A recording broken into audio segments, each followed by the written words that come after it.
What does it actually take to be a great leader? Well, welcome to Mindset Monday, where we are going to uncover this because I know you have a leader in you.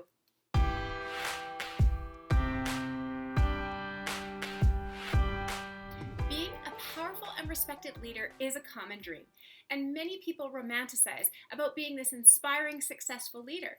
But do all leaders take on that role? There are many leaders that feel that commanding a leadership role means telling other people what to do.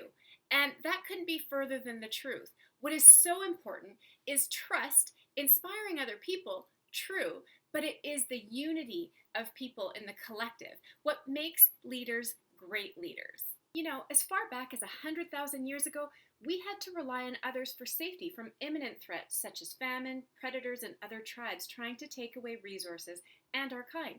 If it weren't for order created by the leadership of a role model, no tribe would have survived. Trust is what makes leaders great, not fear. It's no wonder why most good leaders are good parents, but not all parents are good leaders. One of the best analogies for understanding great leadership is comparing the role of parents to the role of leaders. As a parent, you of course want to provide your child with opportunity, education, confidence, discipline, commitment, and passion. But this is not done for the gain of the parent. In fact, it is done, and a parent does this, to give their full capacity to their child so that they can be the best version of themselves and the best version of their parent in a way, without expecting anything in return. The same can be said for good and great leaders. They invoke a sense of trust, a sense of encouragement and support to bring out the best in other people and lift them to a higher stance of self-confidence and allowing them to be the best version of themselves too. Jack Welch, former CEO of General Electric, also backs up this point by stating in a quote, "Leaders establish trust with candor, transparency, and credit." So before I divulge the 5 great traits of a great leader, I want to take a moment to talk a little bit about authority and leadership.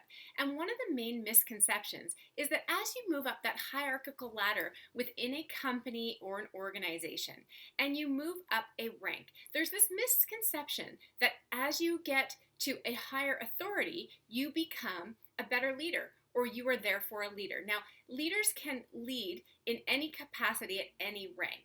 And what I want to really discuss here is that there are many people that think that when they have that authority or that title, they are able to then boss other people around, and that's how they obtain great leadership.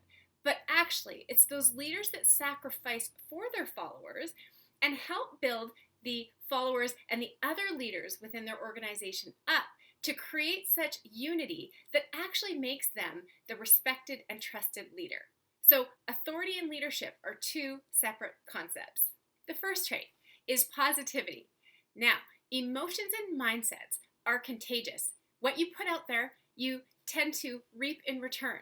So I really want to highlight that positivity isn't something that comes innately for everybody at a specific given time. You really have to work on making sure that you emanate this energy of positivity around you at all times. General Colin Powell, former U.S. Secretary of State, can be quoted saying, "Great leaders are almost always great simplifiers who can cut through argument, debate, and doubt to offer a solution everybody can understand." Second trait number 2, is be proactive rather than reactive. Now, a sign of maturity is when someone is able to intercept and be proactive before a situation occurs in everyday life. Now, we all know that challenges will come up, and it's how we handle those challenges that's going to make the huge difference. Great leaders work to solve problems, not react to them angrily and blame others for it.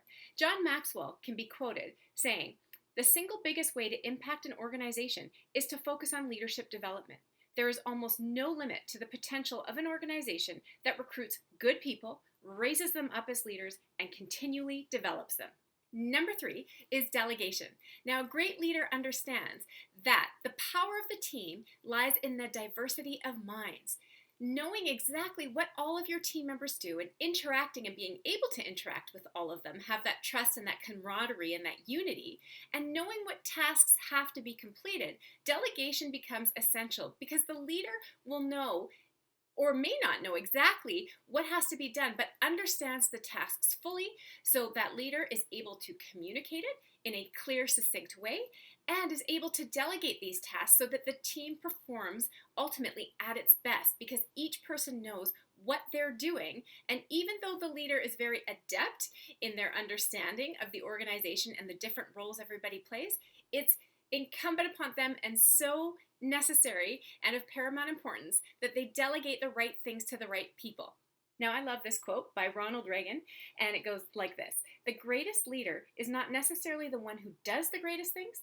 He or she is the one that gets the people to do the greatest things." Trait number 4, decisiveness. Now, being decisive and knowing where to go is indicative of a strong leader. Who wants a leader that's at the helm of a ship that isn't confident and doesn't know where to go?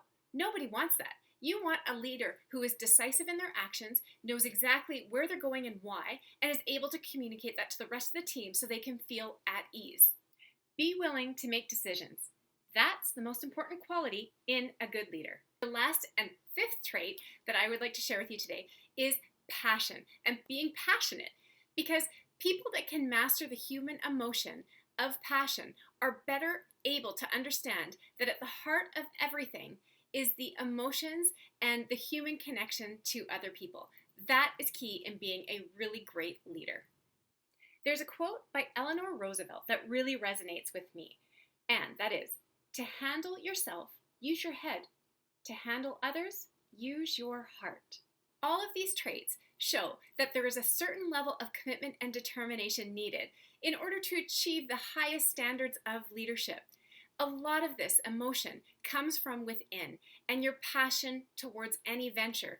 In the end, the real secret lies in the successful leadership of building a great team and the powerful change that you can engender.